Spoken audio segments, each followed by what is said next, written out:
fidélité. Nous rendons des multiples actions de grâce au Seigneur pour son amour, pour ses bienfaits. Lui qui a permis que nous soyons là ce soir, nous lui disons merci. Merci, pas parce que nous sommes meilleurs que ceux qui sont partis. Merci, pas parce que nous sommes meilleurs que ceux qui sont morts, mais merci parce que ce n'est que ta grâce que nous sommes là. Ce n'est que par ta grâce que ce soir, nous pouvons nous rassembler. Que ce soir, nous pouvons ensemble être présents et rendre des actions de grâce au Seigneur. Amen, amen. Et je sais que le Seigneur Dieu va encore une fois de plus nous faire du bien. Alors nous invitons, nous tapotons, nous disons merci au Seigneur, nous célébrons le Seigneur, nous invitons nos frères et sœurs. Shalom, shalom, shalom à tous. Shalom à vous qui êtes connectés ce soir.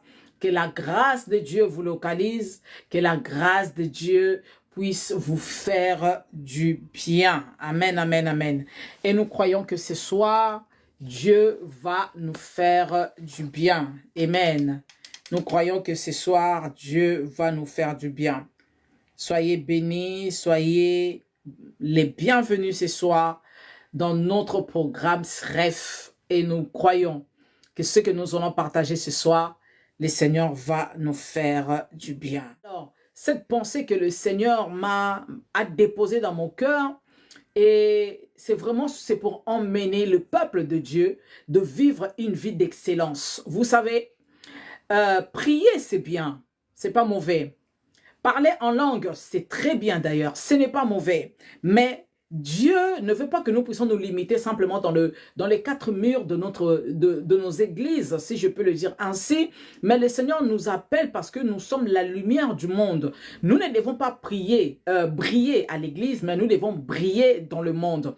Et dans le monde, nous devons démontrer réellement la nature céleste que nous avons. Alléluia. Parce que nous sommes de ceux qui vivent une vie d'excellence.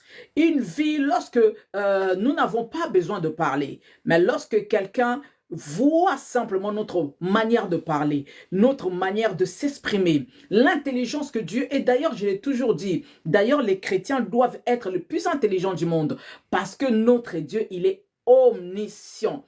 Il connaît toutes choses, et les plus intelligents doivent être des chrétiens parce que nous portons la sémence de Dieu. Et Dieu m'a dit que nous devons vivre avec la mentalité du royaume.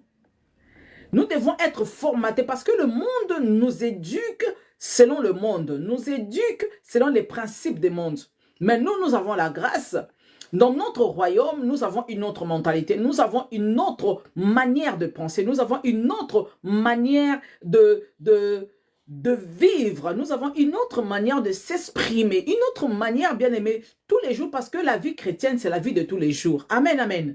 La vie chrétienne, ce n'est pas le dimanche quand nous allons à l'église. La vie chrétienne, c'est dans la société. Alléluia. Et dans la société, nous devons briller. Je n'ai pas besoin de dire que je suis chrétien. Je n'ai pas besoin de dire que moi, je suis prophétesse ou je suis pasteur. Mais juste ma façon de m'exprimer, juste ma façon de vivre avec mon entourage, avec mes collègues, juste ma façon de vivre ma vie de tous les jours démontre que je suis un enfant de Dieu, démontre que je fais partie du royaume que vous ne connaissez pas. Vous savez, nous devons donner l'envie aux hommes de ce monde de s'approcher de nous afin que nous puissions leur présenter le roi des rois. Je n'ai pas besoin d'évangéliser, c'est-à-dire dire les versets bibliques. Mais ma façon d'évangéliser, c'est ma façon d'être. Ma façon d'évangéliser, c'est ma façon de vivre. C'est la façon de parler. C'est mon amour envers le Seigneur. C'est l'amour que je démontre vis-à-vis de son œuvre, vis-à-vis de mon prochain. Et ça, c'est ce que le Seigneur attend de nous. Est-ce que nous pouvons tapoter? Est-ce que nous pouvons inviter? Est-ce que nous pouvons envoyer des cœurs? Parce que je sais que ce soir, le Seigneur Dieu va nous faire du bien. Alors, notre thématique que nous allons développer ce soir, comme je l'ai dit tout à l'heure, cette pensée que le Seigneur avait déposée dans mon cœur, ça s'appelle SREF. SREF, c'est sagesse, richesse et force. La sagesse, c'est ce que nous avons besoin. Alléluia.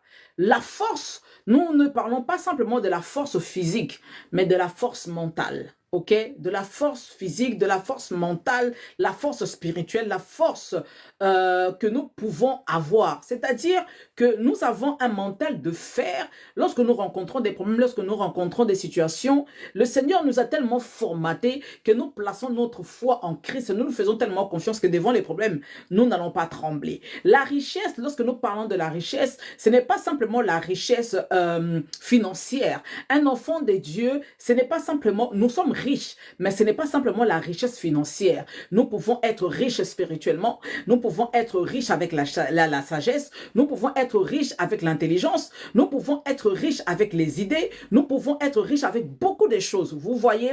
Et dans ces trois concepts-là, le Seigneur m'a fait comprendre que un enfant de Dieu qui a ces trois choses, c'est une personne qui peut exceller. Et Dieu m'a dit, vivre le succès selon Dieu, parce qu'il y a d'autres personnes qui vivent le succès selon le monde.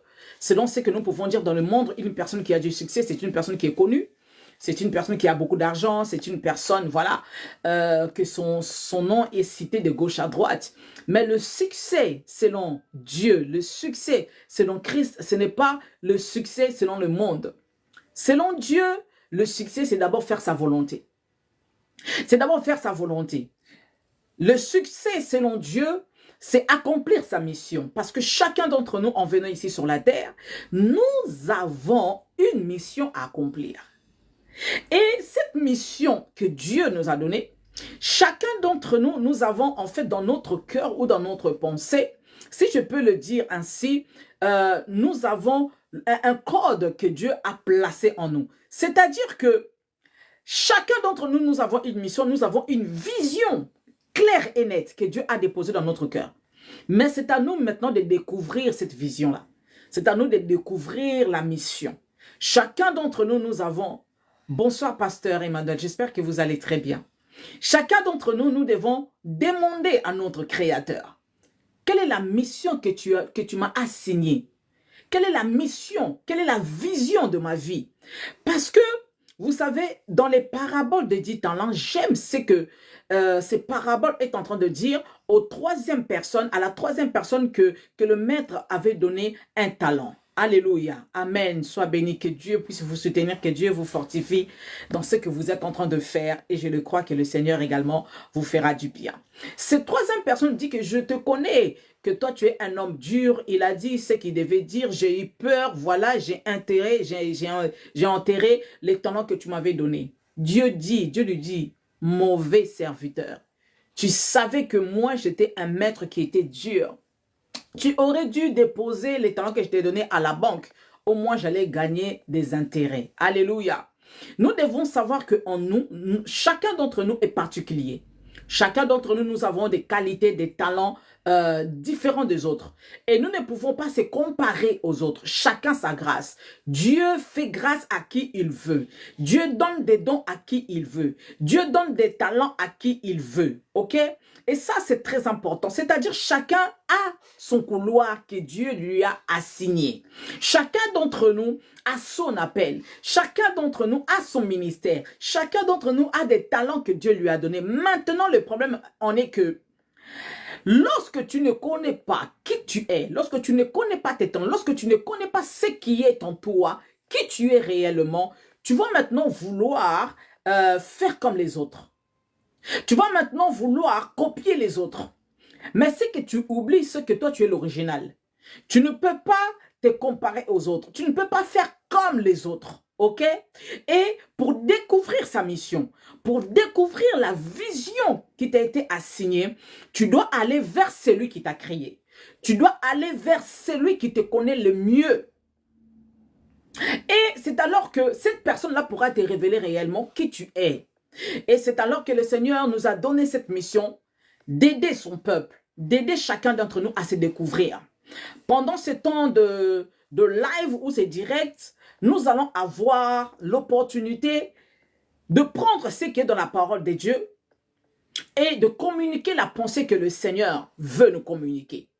Pour que nous puissions être influents, pour que nous puissions influencer, pour que nous puissions vivre le succès selon Dieu, selon ce que le Seigneur attend de nous.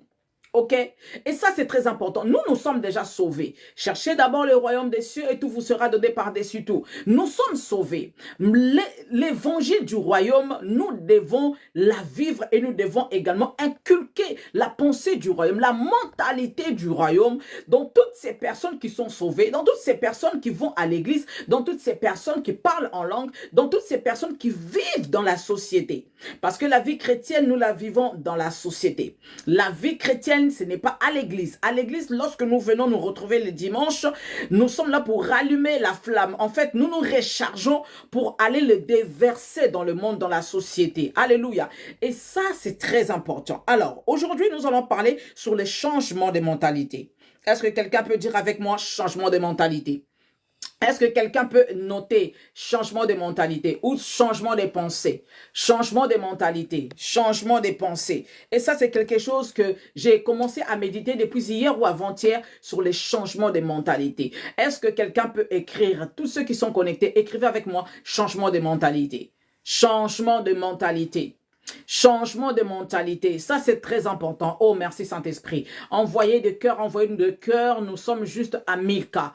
Est-ce que nous pouvons envoyer des cœurs? Changement de mentalité ou changement de pensée.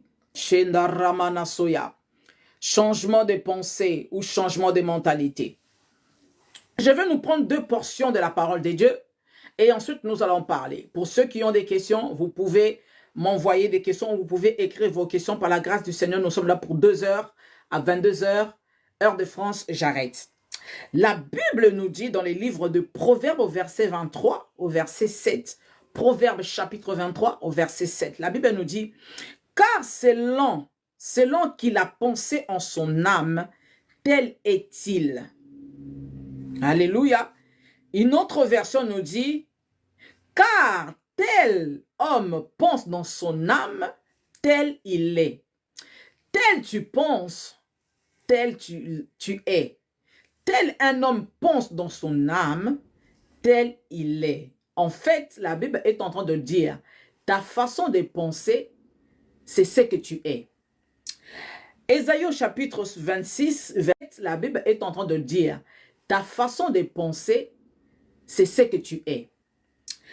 Ésaïe au chapitre 26, verset 3, la Bible nous dit, à celui qui est ferme dans ses sentiments, tu assures la paix parce qu'il se confie en toi. À celui qui est ferme dans ses sentiments, tu assures la paix. Tel un homme pense, tel qu'il est. Nous sommes ce que nous pensons. Je ne parle pas de la pensée positive. Non. Je ne parle pas de la pensée positive. Tu penses à une chose fortement et cette chose arrive. Je ne parle pas de ça. Je parle des pensées de tous les jours. Tous les jours, nous avons des milliers de pensées qui traversent notre esprit. Et la Bible nous dit, tel tu penses, tel tu es. Ok? Ce que nous pensons, nous sommes ce que nous pensons. Tu es ce que tu penses. Et en entrée de jeu, je me dire aux enfants de Dieu, nous devons faire très attention avec nos pensées. Parce que Dieu nous parle à travers les pensées et l'ennemi aussi nous parle à travers nos pensées. Maintenant, nous devons faire la différence entre les pensées de Dieu et les pensées de l'ennemi.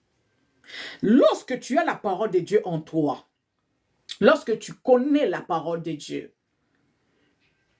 lorsque tu sais ce que Dieu dit pour toi, l'ennemi aura du mal.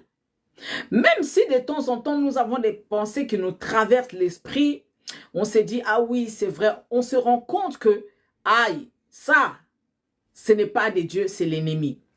Je vais prendre un exemple qui est très, très courant aujourd'hui. Les personnes qui se suicident.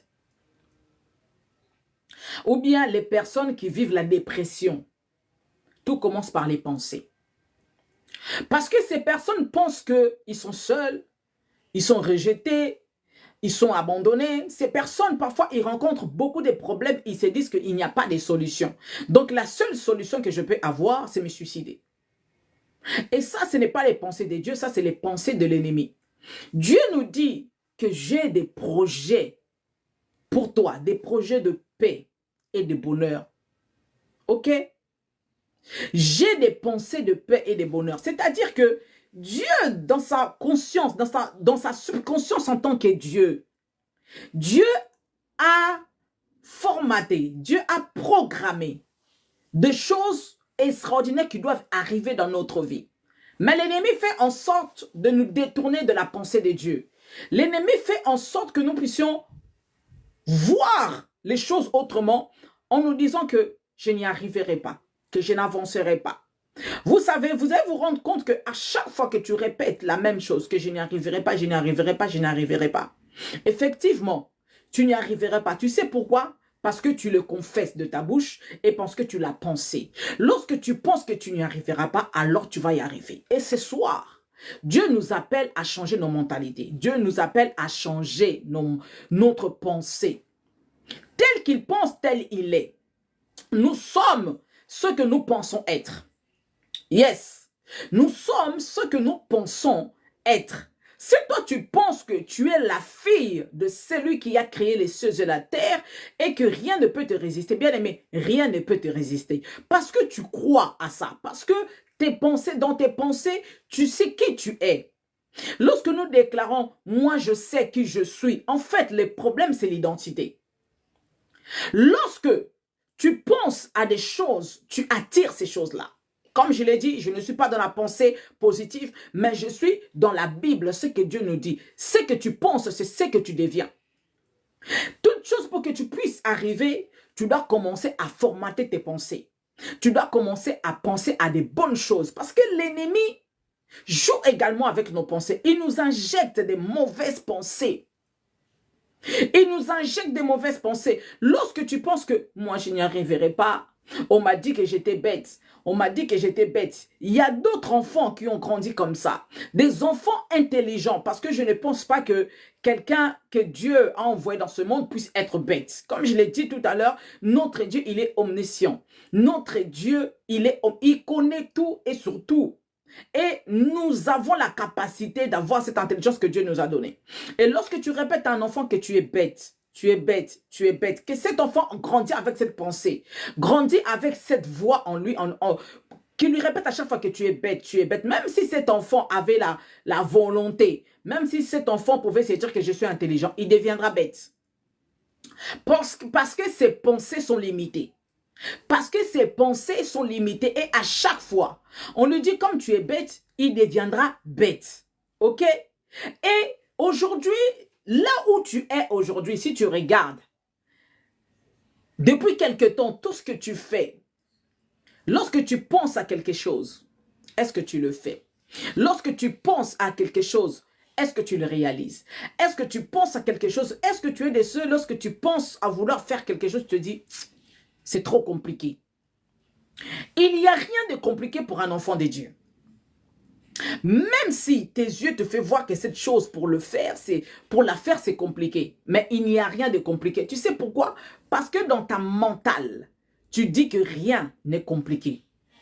Ça va peut-être être difficile, mais ce ne sera jamais compliqué. Alors si tu vas avec cette mentalité, si tu vas avec cette pensée, tu vas y arriver. Vous voyez là où nous sommes limités? Vous voyez là où l'enfant de Dieu est limité? Nous sommes limités par nos pensées. Nos pensées nous limitent pour aller plus loin. Nos pensées nous limitent pour que nous ne puissions pas avancer, alors que nous sommes appelés de ceux qui doivent aller loin. Nous sommes appelés de ceux qui doivent faire des grandes choses. Nous sommes de ceux qui doivent vivre des grandes choses. Nous sommes de ceux qui doivent aller plus loin que nos pensées. Mais nous nous limitons nous-mêmes par rapport à nos pensées. Il y a des années, lorsque le Seigneur m'a appelé dans le ministère, je suis de ceux qui ont grandi dans l'église. Je connaissais le ministère. Je me disais, le ministère est compliqué, le ministère est ceci, le ministère est cela. Pendant 2 ans, j'ai résisté parce que je me disais que je suis incapable, que c'est trop dur. J'ai refusé. Je disais, Seigneur, c'est trop dur, je ne vais pas y arriver. Je pouvais donner toutes les raisons que moi je dis, des raisons valables. C'est-à-dire, je suis jeune, je suis une femme, comment est-ce que cela se fera-t-il, etc., etc. J'avais raison, selon moi. Je me disais, Seigneur Jésus, ça va être compliqué. Je ne vais pas y arriver parce que tout simplement, Ces choses-là, je sais. J'ai vu mes pères, j'ai vu mes pasteurs, comment ils étaient dans le ministère. Est-ce que je vais y arriver?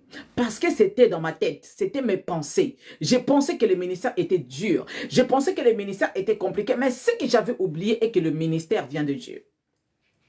Ce que j'avais oublié est que Dieu, quand il appelle un homme, Dieu équipe cet homme.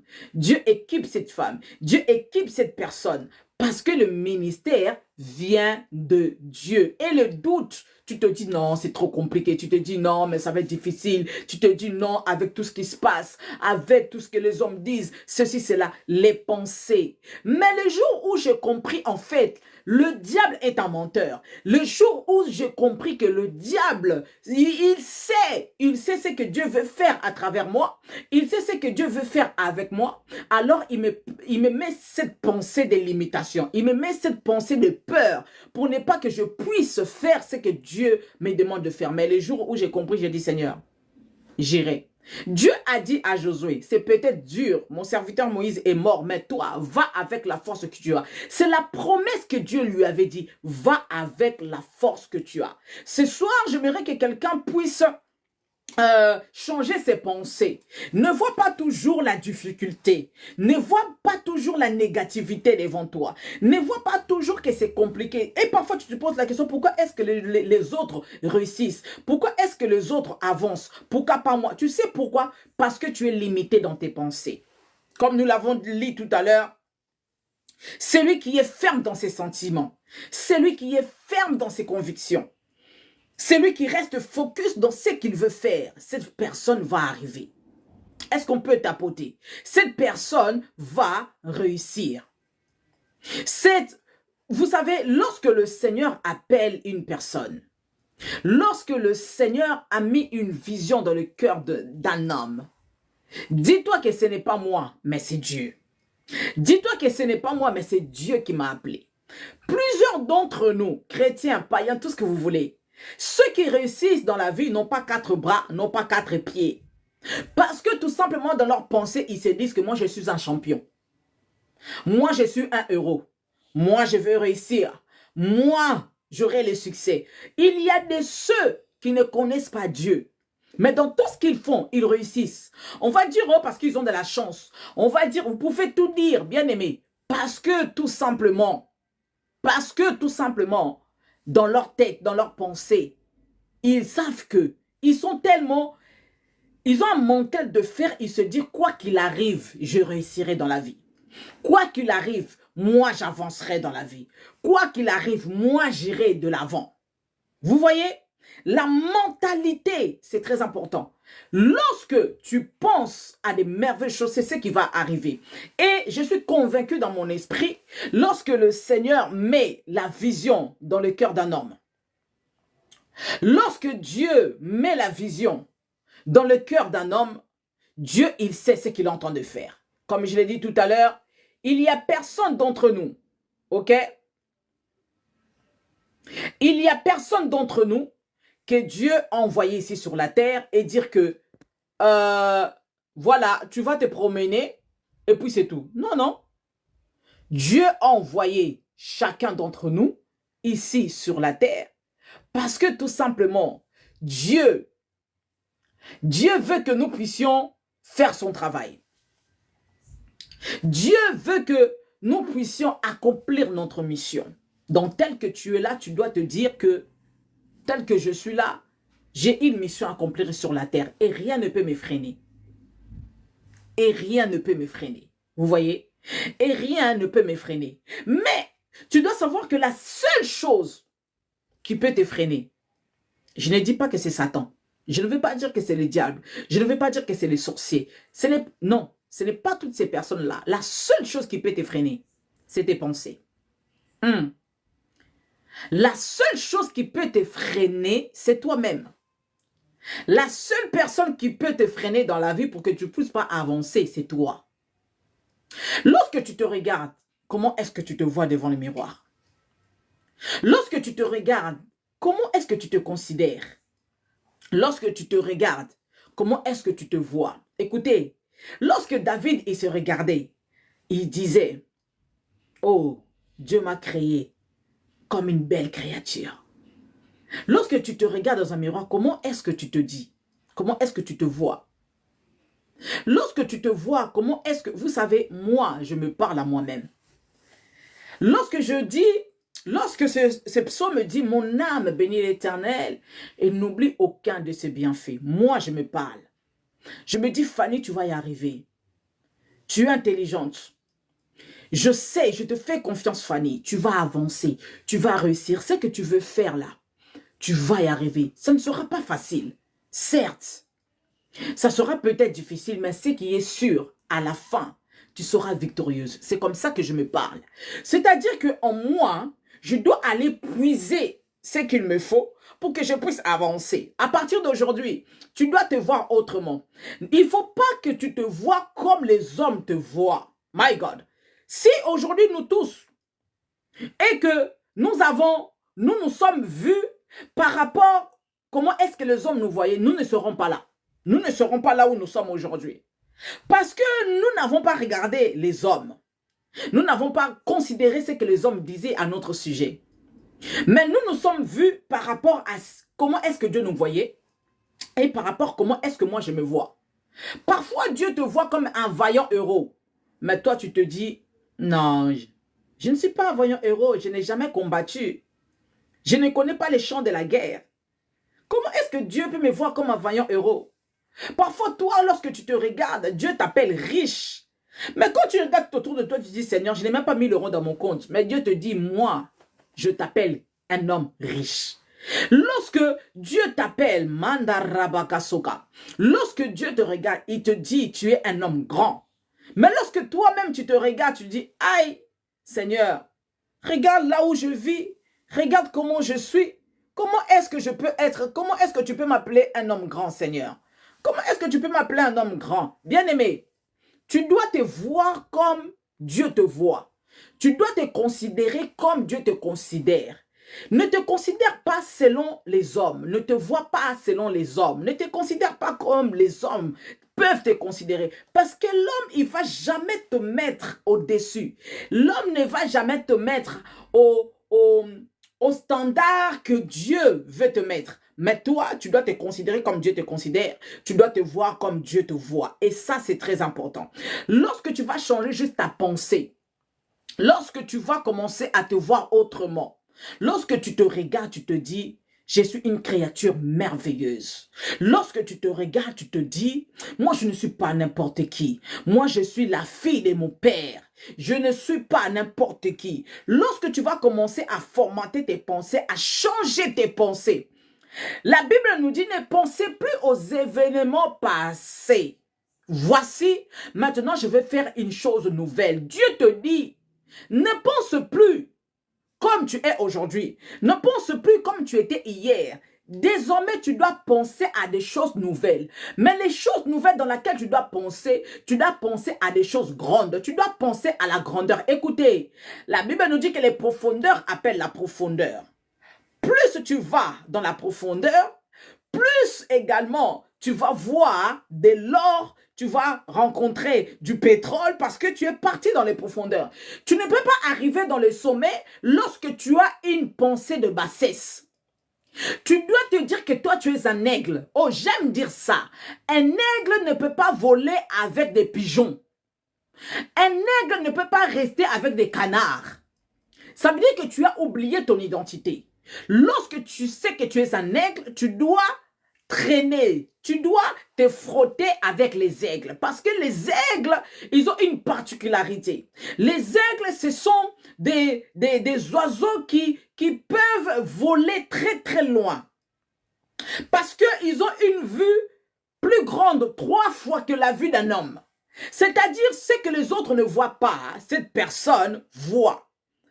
Et je parle à des visionnaires, je parle à des personnes qui sont des visionnaires, à des personnes qui portent la vision de leur vie, qui portent la vision des dieux en eux, qui se sont accaparés de la vision des dieux, la vision que Dieu a déposée dans leur cœur. Je ne sais pas, quelle est la vision que tu as? Quelle est la mission qui t'a été assignée? La vision que tu as. Tu te dis, parce que je pense que toutes les personnes ont toujours eu cette pensée de se dire que moi, demain, je vais être grand. Moi, demain, je vais être ceci. Il ne suffit pas de le dire, mais il faut les devenir. Mais les problèmes, pour le devenir, comment faire? Comment devenir grand dans la vie? En commençant par changer tes pensées. Ah oui, en commençant par changer tes pensées. Lorsque tu ne vas pas changer tes pensées, tu ne deviendras jamais grand. Tu ne deviendras jamais grand. Lorsque tu ne vas pas changer tes pensées, tu ne deviendras jamais grand. Alors lorsque tu changes tes pensées et que tu te dis tel que je suis grand, je suis un homme grand. Je suis une femme grande. Dieu m'a appelé pour des grandes choses. Je suis appelé à des grandes choses. Alors, ta façon de penser, Dieu aime des personnes qui ont une vision globale de leur vie. Dieu aime des personnes qui ont une grande vision, qui pensent loin, qui ne se limitent pas simplement à ce qu'ils voient. Alléluia. Parce que ton présent peut te porter préjudice. Parce que lorsque tu regardes ta vie actuelle, lorsque tu regardes ton aujourd'hui là, quand tu regardes aujourd'hui de ta vie, tu te dis vraiment, si aujourd'hui même c'est comme ça, est-ce que demain ça peut être différent? Oui, demain ça peut être différent si seulement tu changes ta façon de penser. Demain peut être différent si simplement tu changes ta façon de réfléchir. Si simplement tu changes ta façon de te voir. Si simplement tu changes ta façon de te parler. Il y a de ceux qui se disent, toi vraiment tu n'y arriveras jamais. Regarde les autres, regarde ceux avec qui tu as grandi. Mais pourquoi les autres avancent et pas toi? Tu es là, tu te lamentes sur ta vie. Le temps de la lamentation est terminé. Tu dois te dire, tel que je suis là, je ne vais plus me lamenter. Mais je vais commencer à dire des bonnes choses sur moi. Écoutez, la vie, c'est comme une terre.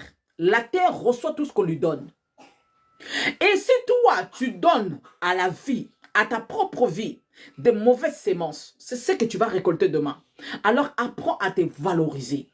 N'attends pas que les autres disent que tu es bon. N'attends pas que les autres disent que ce que tu fais, c'est bien. N'attends pas que les autres disent que tu vas arriver. N'attends pas que les autres te disent quoi que ce soit. Toi-même déjà commence à te dire que tu es bon, que tu es très bien habillé, que tu es belle, que tu vas réussir, que tu vas avancer. Tu dois apprendre à te valoriser. Écoutez, un vendeur, il sait valoriser son produit. Il n'attend pas que les clients puissent venir pour valoriser son produit. Lui-même, il va inventer. Il va inventer son produit parce que c'est lui qui est le vendeur. Qui est le vendeur. Et notre Dieu, c'est lui qui est notre créateur. Il nous valorise. Il nous dit que tu n'es pas n'importe qui.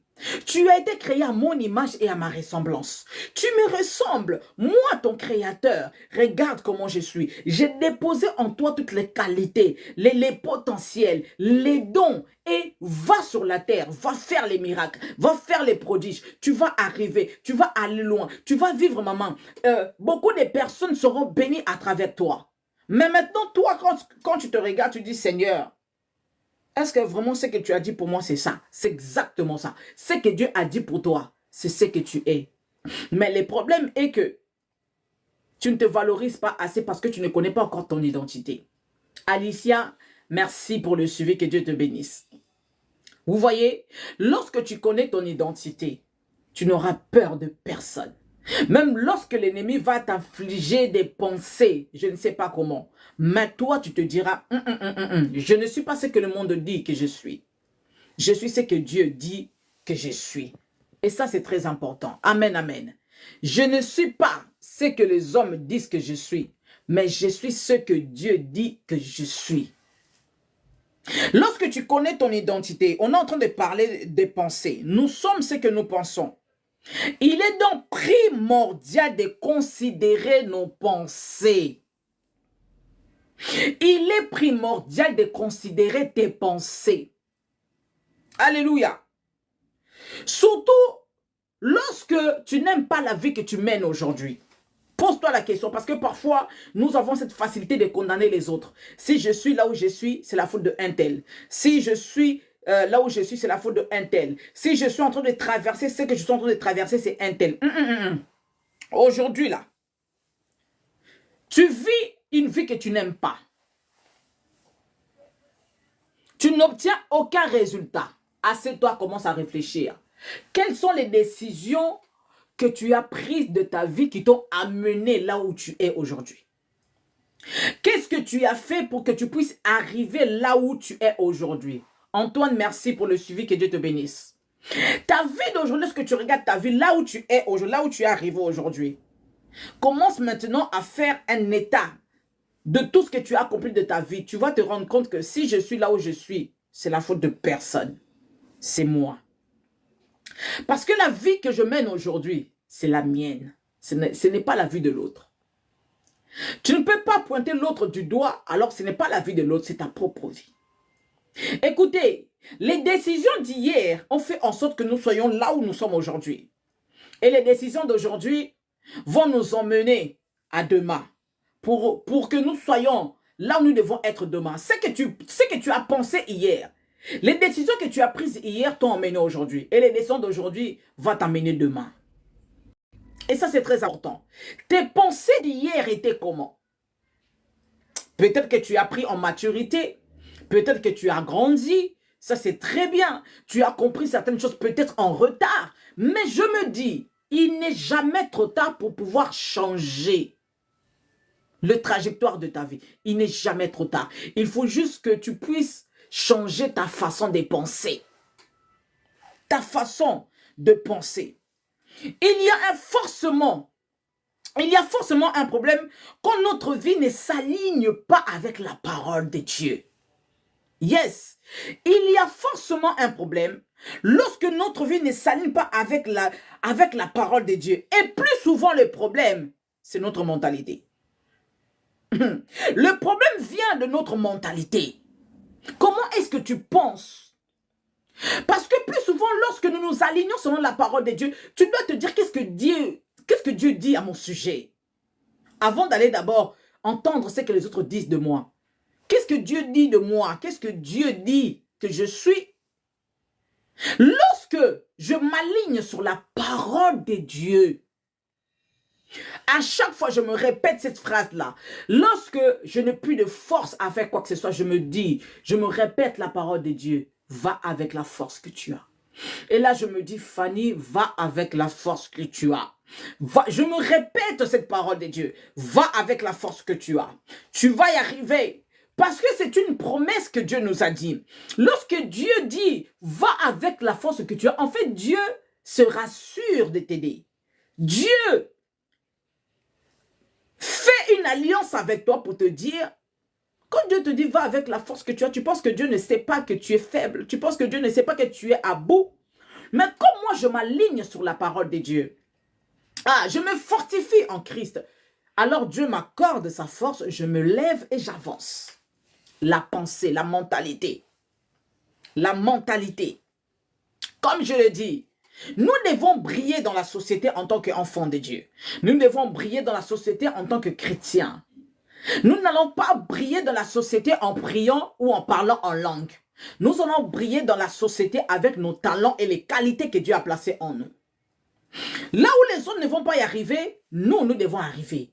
Parce que nous avons Christ en nous et Dieu a placé en nous tout ce qu'il faut pour que nous puissions réussir, pour que nous puissions arriver. Alléluia. Je répète encore ce que j'avais dit tout à l'heure. Normalement, les chrétiens, nous devons être le plus intelligent du monde. Parce qu'en nous, nous avons Christ, nous avons l'Esprit de Dieu. Nous devons être les plus intelligents du monde. Là où les autres n'arrivent pas, nous devons arriver. Là où les autres ne peuvent pas, nous pouvons. Là où les autres ne trouvent pas de solutions, mais nous, lorsque nous nous présentons, nous arrivons avec la solution. C'est ça un chrétien. C'est ça un enfant de Dieu. Parmi les millionnaires, les enfants de Dieu doivent être là. Parmi ceux qui sont riches, les enfants de Dieu doivent être là. Écoutez, ce n'est pas une question d'aimer d'argent. Nous sommes la lumière du monde. Et nous savons que dans ce monde, on respecte ceux qui ont l'argent. On respecte beaucoup ceux qui ont l'argent. Et nous avons besoin que l'évangile puisse aller dans les fins fonds. Et pour ça, nous avons besoin d'argent. Ah oui, la puissance de l'église, ce n'est pas simplement la puissance des miracles, des signes et des prodiges, mais c'est aussi la puissance financière. Parce que là où il y a l'argent, on n'a pas le choix, on obéit. Et les chrétiens doivent être les riches.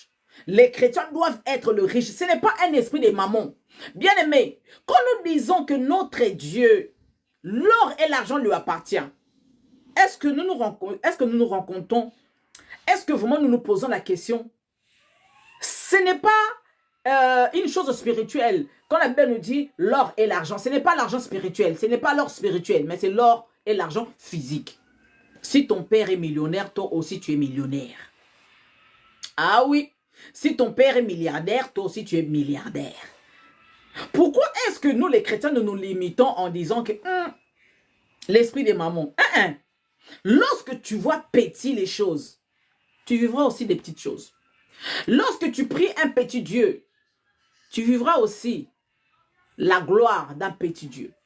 Mais lorsque tu donnes la place qu'il faut à Dieu dans sa grandeur, dans sa profondeur, dans sa limitation, tout ce qu'il faut, Dieu va réellement se manifester.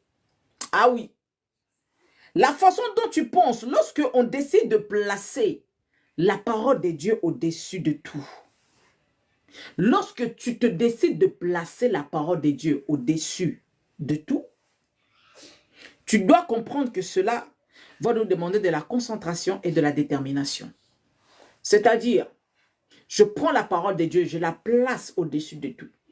Je crois comme une dingue, je crois comme une folle à ce que la parole de Dieu me dit.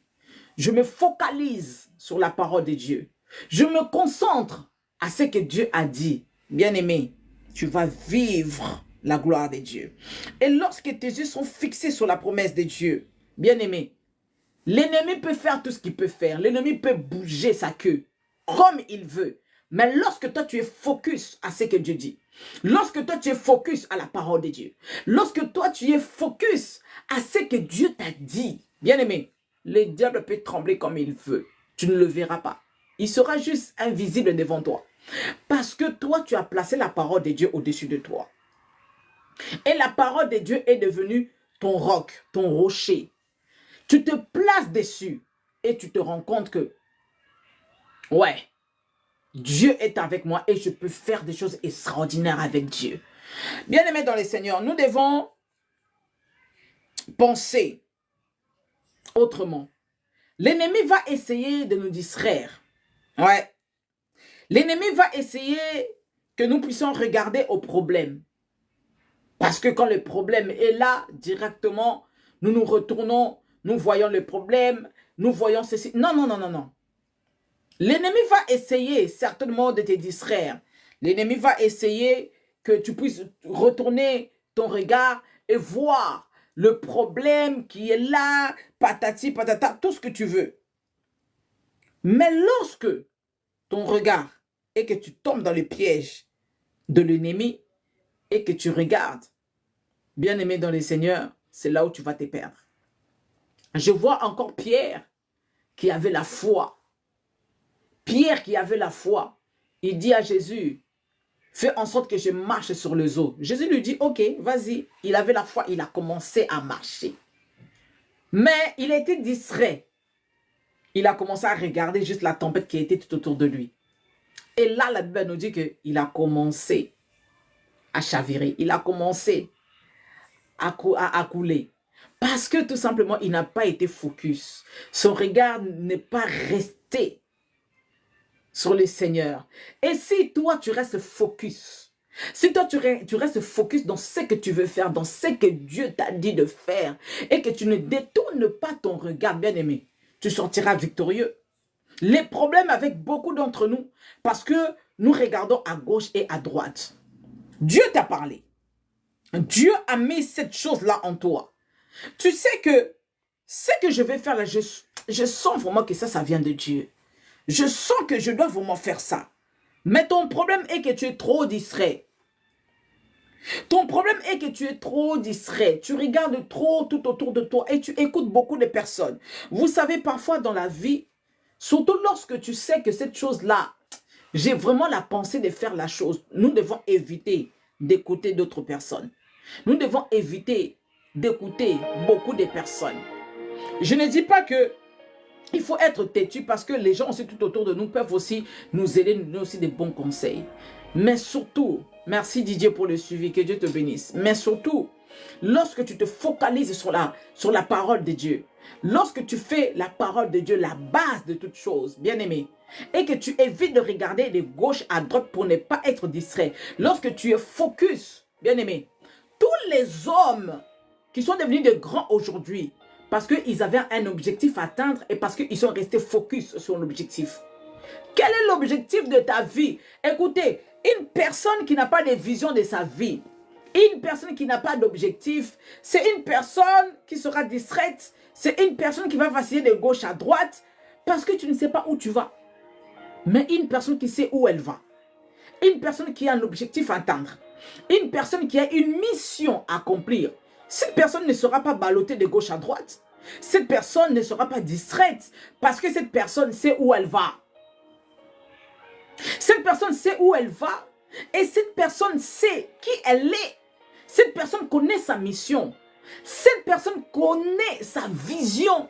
Lorsque la vision est claire, lorsque la vision est établie, lorsque les objectifs sont établis, bien aimé, tu ne peux être distrait par personne. Tu ne peux pas être distrait par quoi que ce soit. L'ennemi fera en sorte de te détourner du regard, de te détourner de l'objectif que Dieu a mis en toi. Mais toi, reste focus, tes pensées, les pensées. Ce que tu penses, c'est ce que tu deviens. Nous devenons ce que nous pensons. Nous devenons ce que nous pensons. C'est ce que la Bible nous dit. Tu deviens ce que tu penses. Si tu penses la grandeur, si tu penses la grandeur, tu vivras aussi la grandeur. Si tu penses au royaume, tu vivras aussi le royaume. Si tu penses au succès, tu vivras aussi le succès. Ceux qui réussissent dans la vie, ce ne sont pas des monstres. Ceux qui réussissent à faire ce qu'ils veulent faire, ce ne sont pas des monstres parce que tout simplement dans leur pensée, ils dorment avec la pensée de la grandeur, ils se réveillent avec la pensée de la grandeur, ils dorment avec la pensée du royaume, ils se réveillent avec la pensée du royaume, ils dorment avec des millions dans la tête, ils se réveillent avec des millions dans la tête. Ce ne sont pas des personnes qui vont aller voler, mais qui vont travailler et gagner les millions et arriver là où ils devaient arriver. La pensée, les chrétiens, la pensée, notre mentalité doit changer. Notre mentalité doit changer. C'était quand? C'était hier. C'est quelque chose qui m'a énervé, si je peux dire ainsi. Et je me dis, à l'ère où nous sommes aujourd'hui, à l'ère dans laquelle nous vivons, on ne peut plus penser à des choses aussi bas que ça. Nous devons penser à des choses qui sont, je ne sais pas, c'est-à-dire lever un peu, hein, lever notre level, lever un peu notre mindset, lever un peu notre façon de réfléchir et de penser. On ne peut pas continuer en tant que chrétien, nous avons le Saint-Esprit en nous et penser à des choses bêtes. Excusez-moi du terme. Nous ne pouvons pas continuer à penser à des choses, tu te dis, mais nous avons le Saint-Esprit en nous. Pourquoi est-ce que nous pouvons penser? Comment est-ce que nous pouvons avoir des mentalités aussi bas que ça? Hier, le serviteur, prophète, apôtre, Raoul Wafo avait organisé un sommet de la création de la richesse. Écoutez bien, la création de la richesse.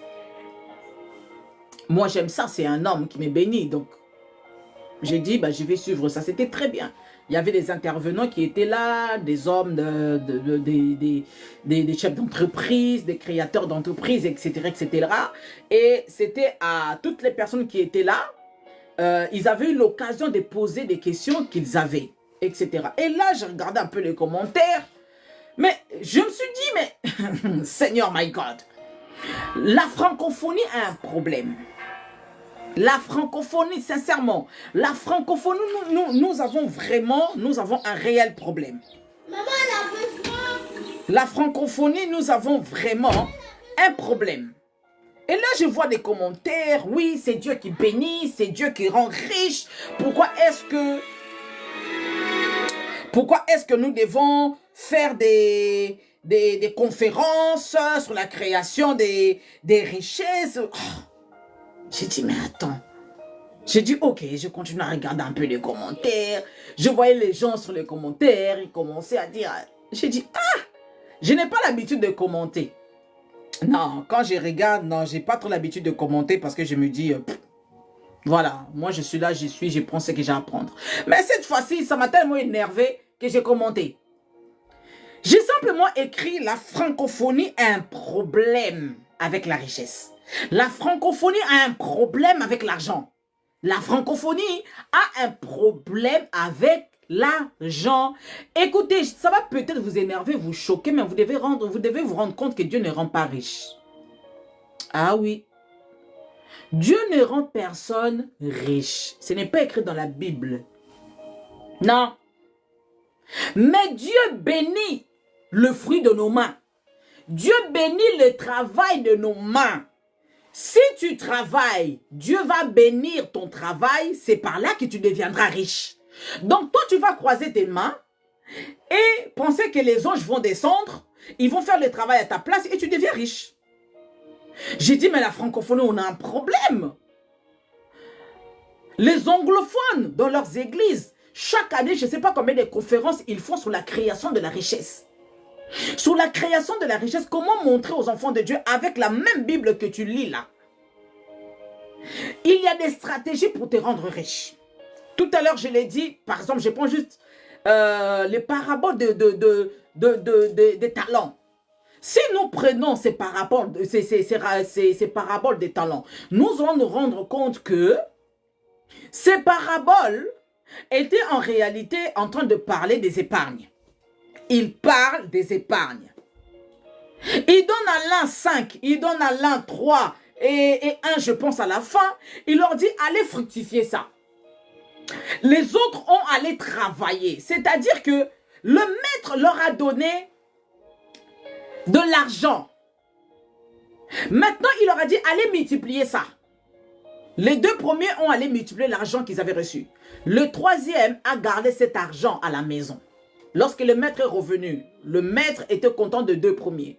Le troisième, le maître, écoutez bien, la Bible nous dit que le maître lui a dit, tu aurais dû aller placer les talents que je t'avais donnés dans une banque. Au moins, j'allais récupérer des intérêts. C'est de l'épargne. Et les chrétiens, on prie, on parle en langue, on prêche du matin au soir, nous allons à l'église. Mais pourquoi nous sommes pauvres? Parce que nous croyons que Dieu, il va tout faire à notre place. Parce que nous croyons que Dieu va faire tomber l'argent sur nos têtes. Mais entre-temps, nous avons des dettes. Entre-temps, nous sommes pauvres. Entre-temps, nous pleurons. Mais quand il y a des conférences sur la création des richesses, on s'est dit non, le plus important, c'est le royaume de Dieu. Non, non, non, écoutez. Il y a l'évangile du royaume. L'évangile est venu, nous sommes sauvés, nous avons reçu Christ. L'évangile du salut nous a rencontrés. Maintenant, l'évangile du royaume, c'est quoi? L'évangile du royaume, c'est aller briller dans les nations. L'évangile du royaume, c'est ramener le royaume de Dieu ici sur la terre. Parce que dans les cieux, on ne va pas aller prêcher, on ne va pas aller gagner les âmes. C'est ici qu'on doit gagner les âmes. S'il faut gagner les âmes, il y a des catégories des âmes que tu dois gagner rien que par ton argent. Est-ce que vous le savez? Il y a une catégorie de personnes pour les gagner, tu dois être parmi eux. Il y a une catégorie de personnes pour les gagner en Christ. Tu dois avoir leur niveau. Donc, il ne faut pas dire que pourquoi est-ce que l'Église organise des conférences de création sur la richesse alors que nous sommes déjà riches. Non, non, non, non, non, non, non, non. C'est pas ça. Dieu bénira ton travail. Celui qui ne travaille pas ne mange pas. Ah ah, ça c'est Dieu qui le dit. Celui qui ne travaille pas ne mange pas. Donc, si tu ne veux pas manger, tu dois mourir parce que tu dois travailler. Dieu bénira le sueur de ton front. Tu dois transpirer pour avoir l'argent. Lorsque Dieu te voit, lorsque Dieu te regarde, comment est-ce que tu es là, tu travailles? Dieu va venir te bénir. Proverbe dit, fais tout ce que ta main trouvera de faire. Tout ce que ta main trouve à faire, fais-le. Peu importe le travail que tu vois, si tu dois le faire, fais-le parce que Dieu va te bénir là où tu es. Tu seras dans les champs, Dieu va te bénir. Tu seras dans ton bureau, Dieu va te bénir. Donc, arrêtez de dire que les chrétiens ne doivent pas assister à des conférences de création de richesses. Pourquoi est-ce que nous parlons de l'argent? La francophonie est sensible en ce qui concerne l'argent. Lorsque nous parlons de l'argent, la francophonie tremble parce qu'ils sont sensibles. Mais je suis désolée, mais dans la Bible, Jésus a parlé de l'argent. Vous voulez être riche, mais vous ne voulez pas qu'on vous donne les idées, qu'on vous donne, comment dirais-je, les techniques. Comment est-ce qu'il faut devenir riche? C'est biblique et c'est dans la Bible. Tout ce que ta main trouve à faire, fais-le. Dieu te bénira dans les champs. Dieu te bénira partout où tu seras. Dieu va te bénir. Notre Dieu est riche. Notre Père est riche. Mais comment devenir riche? On ne devient pas riche. Tu dors, tu te réveilles, tu deviens riche. Non. Tu dois travailler. Tu dois changer ta mentalité. Pourquoi est-ce que les anglophones n'ont pas un problème avec l'argent? Parce qu'ils ont compris. Ils ont compris. On dirait que nous prions un Dieu qui est différent de notre. Alors que nous prions un même Dieu, nous avons la même Bible. Mais pourquoi est-ce que la francophonie n'avance pas? Et que les autres sont loin? Est-ce qu'ils sont plus bons que nous? Non. Mais c'est une question de mentalité. Ah oui. Un francophone et un anglophone ne pensent pas pareil. Là où un francophone pense 1, anglophone pense 1000. Là où les francophones pensent 100, francophones pensent déjà des milliards, anglophones pensent déjà des milliards. Et c'est ça notre problème, la mentalité. Notre mentalité doit changer. Nous devons avoir un mental du royaume. Lorsque tu penses loin, lorsque tu penses grand, tu penses vraiment que Dieu va te laisser petit? Non, parce que l'homme ne devient que ce qu'il pense. Lorsque tu penses guérison, matin, midi, soir, alors que la maladie frappe ton corps, tu penses guérison. Je suis guéri au nom de Jésus. Je ne suis pas malade. Je suis guéri au nom de Jésus. Je ne suis pas malade. Je suis en bonne santé. La Bible me dit, je veux que tu sois en bonne santé. Je veux que tu prospères, qu'on prospère l'état de ton âme. Dieu a pris ma maladie sur la croix. Je ne suis pas malade. Christ a pris ma maladie sur la croix. Bien aimé, la foi combinée avec la parole que tu prononces, tu seras guéri. Tu vivras la guérison divine. La pensée, la pensée, la pensée, la pensée. Pensons autrement. Pensons autrement. Il y a un autre qui a posé la question. Oui, mais pasteur, depuis que nous avons commencé cette conférence, vous, en tant qu'un homme de Dieu, vous parlez de tout, vous nous parlez de tout. Mais pourquoi vous ne parlez pas de la dîme? Encore quelque chose qui va peut-être choquer quelqu'un ici ce soir. Mais la dîme ne nous rend pas riches. La dîme n'a jamais rendu quelqu'un riche. Dans la Bible. La Bible n'a jamais rendu quelqu'un riche, mais la Bible protège ce que nous avons. La dîme protège ce que nous avons. Regarde, j'aime bien la réponse de l'homme de Dieu. L'homme de Dieu a dit, le problème ce n'est pas donner la dîme. Dans les 100% que tu as et que tu donnes les 10% à Dieu, déjà tu ne donnes pas, tu payes tes 10%. Lorsque tu payes tes 10%, les 90%, c'est là où l'église a échoué. L'église, nous prêchons sur les dîmes, nous prêchons sur les 10%. Mais sur les 90% qui restent, qu'est-ce qu'on fait avec? Les 90% là qui restent, est-ce que l'église prend le temps de nous expliquer et de nous aider? Qu'est-ce qu'on va faire avec les 70%? C'est bien beau de nous parler sur les 10% qu'on doit donner, qu'on doit payer à Dieu, etc., etc. Mais les 90% que nous avons entre nos mains, qu'est-ce que nous allons faire avec? C'est ça le problème des chrétiens. Les problèmes des chrétiens ne savent pas les 90% que nous avons entre nos mains. Qu'est-ce qu'il faut faire avec? Nous allons les lapider, le lapider et nous allons dire, mais Seigneur, mais moi je paye ma dîme. Pourquoi est-ce que je n'ai pas d'argent? Mais je paye ma dîme. Pourquoi ceci? Mais je paye ma dîme. Non, parce que la gestion des 90%, tu ne l'as pas. Tu n'as pas la gestion d'argent. Beaucoup des enfants de Dieu que Dieu bénit qui touchent beaucoup d'argent. Mais à la fin, ils sont pauvres. À la fin, ils n'ont rien entre leurs mains. Pourquoi? Ce n'est pas parce qu'ils ne sont pas bénis. Ce n'est pas parce que Dieu ne les voit pas. Mais le problème, c'est la gestion de l'argent que vous avez entre nos mains, entre vos mains. Le problème, c'est la gestion d'argent. Les 90% qui va te rester, qu'est-ce que tu fais avec? L'exemple que l'homme de Dieu a donné. Après, chacun fait ce qu'il veut. Il a dit les 90% que tu as.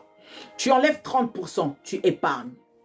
30%, tu gères tes factures, tout ce que tu veux, etc., etc. Et les 30% qui restent, tu investis.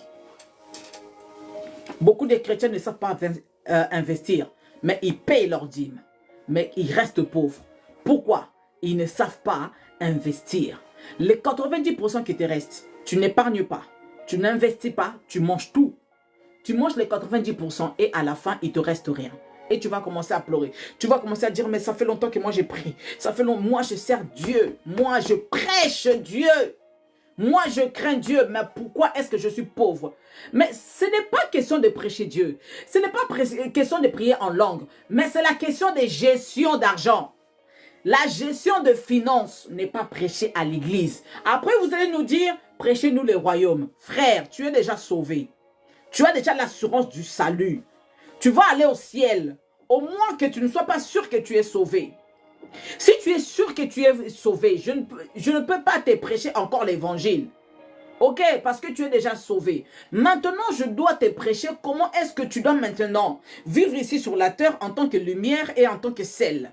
Comment est-ce que tu dois impacter, comment est-ce que tu dois influencer, comment est-ce que tu dois gagner les âmes, comment est-ce que tu dois avancer, comment est-ce que tu dois être riche, comment est-ce que tu dois avoir le succès, comment est-ce que tu dois faire la volonté de Dieu. C'est ça notre rôle. Notre rôle en tant que ceux qui prêchent la parole de Dieu, en tant que ministre de Dieu, ce n'est pas te dire de recevoir ou d'abandonner Christ. Tu sais qu'en recevant Christ dans ta vie comme Seigneur et Sauveur, en tant qu'enfant de Dieu, je ne dois pas pécher. Tu ne le sais pas? Tu le sais. Depuis le Codim, on vous prêche la même chose. Tu le sais. Tu veux que je te prêche encore le péché du matin jusqu'au soir? Non. Je ne peux pas te prêcher du matin jusqu'au soir. Ça, c'est pour les bébés spirituels. Ça, c'est pour ceux qui viennent à Christ. Ceux qui ne connaissent pas encore la parole de Dieu, on doit leur prêcher encore des choses fondamentales. Mais toi, là, qui connais Christ, toi, tu donnes déjà ta dîme. On t'a prêché la dîme, on t'a dit beaucoup de choses. Tu sais déjà, on ne peut pas continuer à te prêcher la même chose parce que tu dois grandir. Comme dit Paul, jusqu'à présent, je dois encore vous prêcher encore des choses qui sont encore pour des enfants, alors que vous devez manger la nourriture de grands. Vous êtes encore dans le lait. Et c'est ça que les chrétiens aiment. Les chrétiens, ils aiment encore qu'on leur continue à leur prêcher sur la délivrance. On doit continuer à leur prêcher encore sur les péchés. On doit continuer à vous prêcher. Non! On doit vous prêcher sur les péchés du matin jusqu'au soir, sur la délivrance du matin jusqu'au soir, sur le lien du matin jusqu'au soir. Vous devez grandir. Vous devez voir les choses autrement. La mentalité, votre mentalité doit changer. Jésus sur le roc, merci pour le suivi. Votre mentalité doit changer. Jusqu'à présent, vous êtes encore dans le lait et c'est ce que vous voulez. Lorsque des serviteurs de Dieu vous prêchent sur la création de la richesse, vous dites non, non, on ne veut pas. Prêchez-nous le royaume. La création de la richesse, c'est le royaume parce que c'est dans la Bible. C'est le royaume qu'on vous prêche là. C'est dans la Bible. Nous ne devons pas être ces chrétiens qui pleurent, qui manquent de l'argent du matin jusqu'au soir. Qui continuent à aller prendre des crédits. Alors c'est à nous, écoutez, nous en tant que nous sommes là, nous sommes fiers d'appartenir à Jésus. C'est lui qui a l'or et l'argent. Nous sommes fiers, n'est-ce pas? Mais c'est nous qui allons dans les banques emprunter l'argent. Et lorsqu'on veut nous parler sur la création des richesses, nous refusons, nous disons non. Dieu nous a déjà bénis, nous sommes déjà riches en Jésus-Christ. Interprétation de la parole de Dieu. Il y a aussi un problème avec ça. C'est une question de mentalité. Et Christ nous a mandatés pour aider le peuple de Dieu de changer notre mental. De voir les choses selon Dieu. Pas selon ce que nous voyons. Pas selon ce que les hommes disent, mais selon ce que la parole de Dieu nous dit. Il y a beaucoup de versets dans la Bible qui parlent de l'argent. Oui, qui parlent de l'argent, qui parlent des finances, qui parlent de gestion des finances dans la Bible. Et ça, nous devons accepter ça. Nous devons l'accepter. Si nous voulons réellement briller, si nous voulons réellement donner de la saveur, dire aux païens que Dieu bénit encore jusqu'à aujourd'hui, que Dieu rend encore riche jusqu'à aujourd'hui, que Dieu élève jusqu'à aujourd'hui, sans toucher à quoi que ce soit, que Dieu bénit encore jusqu'à aujourd'hui. C'est important, bien-aimé. Comment est-ce que tu te vois? Comment est-ce que tu te considères? Merci pour le suivi, Kaka Yamara. Koza, que Dieu te bénisse. Comment est-ce que tu te vois? Comment est-ce que tu te considères? Tu dois te voir comme Dieu te voit. Tu dois te considérer comme Dieu te considère. Tu dois te dire que je suis ce que Dieu dit que je suis.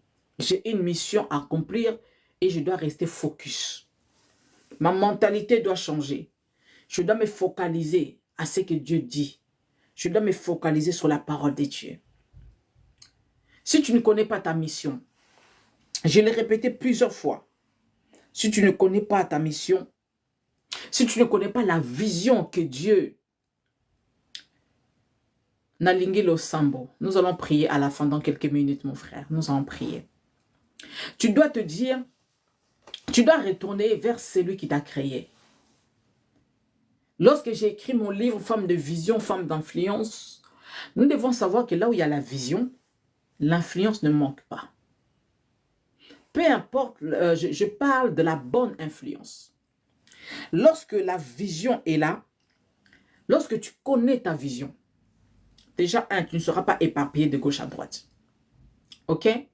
De deux, tu dois savoir que lorsque tu as une vision, tu es une personne qui est disciplinée.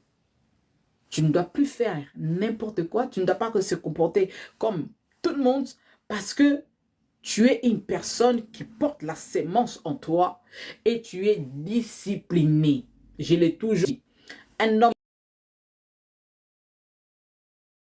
une femme qui n'a pas une vision de sa vie, ça se voit à l'œil nu. Cette personne est éparpillée. Cette personne aujourd'hui, elle est là. Demain, elle est là-bas. Aujourd'hui, elle est là. Elle fait n'importe quoi. C'est-à-dire que sa vie n'a pas d'importance. Parce qu'une personne qui connaît sa mission, une personne qui a un projet futur pour sa vie, ne peut pas se comporter n'importe comment. Vous êtes d'accord avec moi? Ne peut pas faire n'importe quoi. Vous êtes d'accord avec moi? Vous voyez? Une personne qui a une vision de sa vie, qui sait là où elle va, c'est une personne qui se respecte. Une personne qui reste focus. Et d'ailleurs, c'est une personne qui est dans la solitude. C'est-à-dire, elle peut avoir 2 amis, 3 amis, mais pas plus. Qui a un entourage restreint. Vraiment très fermé. Pour ne pas être éparpillé, mais pour que tu restes focus. Et ça, c'est très important. Une personne qui a une vision de sa vie, une personne qui a compris sa vision, sa mission, c'est une personne qui est disciplinée. C'est une personne qui ne se comporte pas comme tout le monde. Même sa façon de réfléchir change. Même sa façon de voir les choses et de faire les choses change parce que cette personne a compris que j'ai quelque chose à accomplir et je ne dois pas me comporter comme tout le monde. Dieu m'a fait grâce. Dieu nous a fait grâce. J'avais une vision pour ma vie. Depuis l'âge de 15 ans, j'avais établi une vision. Dieu m'a fait grâce de le connaître jeune. Et cette vision, je m'étais dit, j'avais 12-15 ans. Je me suis projetée à mes 40 ans. J'ai dit, voilà, à 40 ans, comment est-ce que je me vois dans ma tête? Je me dis, à 40 ans, voilà comment je me vois. Je serai ceci, j'aurai déjà cette chose, j'aurai cela, etc. Et je l'avais écrit. Je me vois, je serai ceci, j'aurai déjà cette chose, j'aurai cela, etc. Et je l'avais écrit. J'aurai cela, etc. Et je l'avais écrit. Je suis très contente. Et très disciplinée et très organisée. Yes. Très disciplinée et très organisée. Je n'ai pas d'amis. Parce que j'étais tellement très contente. Et très disciplinée et très organisée. Yes. Très disciplinée et très organisée. Je n'ai pas d'amis. Parce que j'étais tellement focalisée dans ce que je devais être à mes 40 ans. Ah, mon frère, aïe, aïe, aïe. Oyoka français, Oyoka français, portugais. Mais si on a le français, parce que je vais essayer de parler peut-être doucement pour Yoka Makap Nazoloba. Nazoloba. Je vais essayer de parler peut-être doucement pour Yoka Makap Nazoloba. Nazoloba. Je vais essayer de parler peut-être doucement pour Yoka Makap Nazoloba. Nazoloba. Du monde, la terre. Comment est-ce que tu as que tu as influencé Batna Mukile? Soki, mentalité la biso, et Zaka Kandeti Bango. Mentalité du royaume. C'est-à-dire que selon la parole de Dieu, nous devons nous baser. Photo fan d'alcoolo, il y a parole. On ne va pas réfléchir comme tout le monde. Nous allons réfléchir selon Dieu. Bon, là maintenant, je suis bilingue. Nazo balinga, lana français pour bande déclaration, je vais comprendre. Vraiment l'effort que tout le monde puisse comprendre. Mentalité d'Abisso fait changer. Tozo prier, tozo na carte église, tozo loba. Nous parlons en langue. C'est bien que tout le monde puisse comprendre. Mentalité d'Abisso fait changer. Tozo prier, tozo na carte église, tozo loba. Nous parlons en langue. C'est bien. Mais quand nous-mêmes nous regardons, tant à la vie n'Abisso moko, parce que vie n'a vraiment. Tout à l'heure, nous avons lu la parole de Dieu. Ce qui nous empêche de vivre la gloire de Dieu. Ce qui nous empêche de vivre la grandeur de Dieu. Et ça, awa. La mentalité, les pensées. Ce qu'un homme pense, c'est ce qu'il devient. Comment est-ce que tu te vois quand tu te regardes dans le miroir? Chef d'entreprise ou bien chégué. Comment est-ce que tu te vois? Un grand homme de Dieu qui fait des miracles. Tout commence là. Tout commence dans notre mentalité. Ce que tu penses, c'est ce que tu deviens. Et l'ennemi a compris ça. L'ennemi a compris notre faiblesse. Il nous envoie des mauvaises pensées. L'ennemi joue avec nos pensées. Est-ce que est-ce que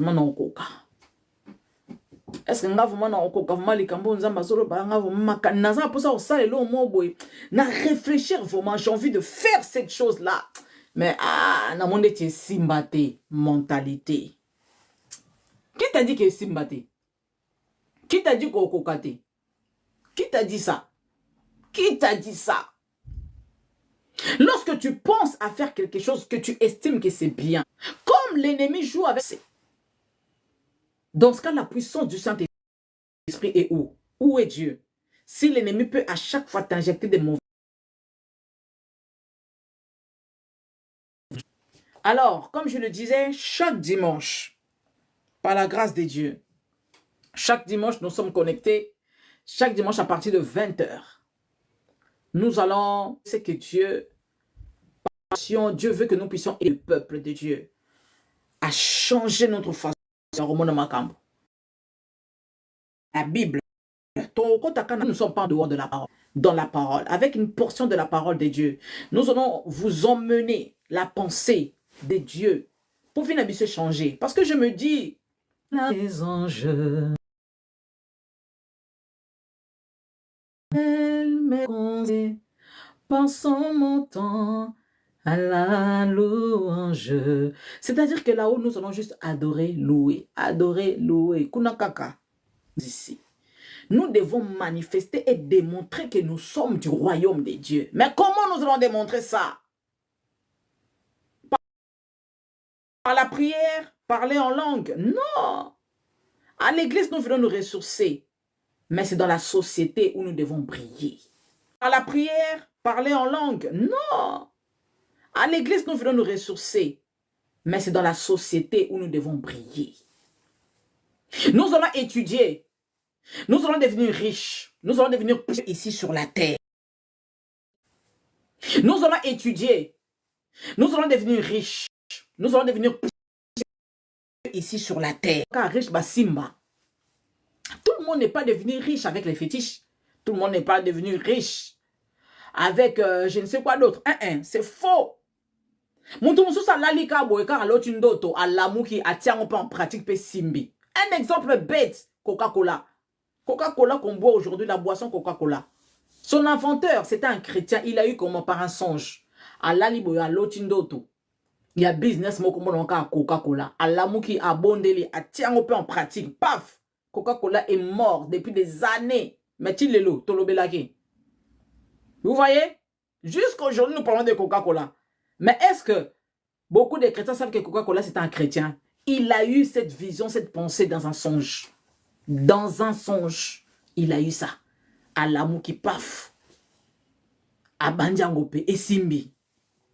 Aujourd'hui, même TikTok ou Facebook, c'était une idée, juste une idée. Une idée dans Moutalali Kaka. J'aimerais connecter des personnes qui sont en Europe, les personnes qui sont en Afrique, ensemble. Mais comment faire pour les connecter? Comment faire? Il est parti comme ça. Il a commencé. Aujourd'hui, Facebook est grand. Il est riche. On va dire quoi? À Simbaki, ils ont une idée. Départ, ils ont une idée. Le reste, là, moi, je ne sais pas. Mais le départ, c'était juste une idée de connecter des familles qui sont un peu loin, etc., etc. Et paf, l'idée est partie comme ça. Aujourd'hui, beaucoup des âmes sont gagnées à travers Facebook, à travers les réseaux sociaux, n'est-ce pas? Mais c'est parti avec une idée. Les mentales. Les mentales, les mentales, les mentales. Nous devons penser au royaume. Tu dors, tu penses au royaume. Tu te réveilles, tu penses au royaume. Donc, on doit ramener le royaume des cieux ici sur la terre. Vivre le ciel sur la terre. C'est ce que nous voulons et c'est ce que nous désirons. Amen, amen.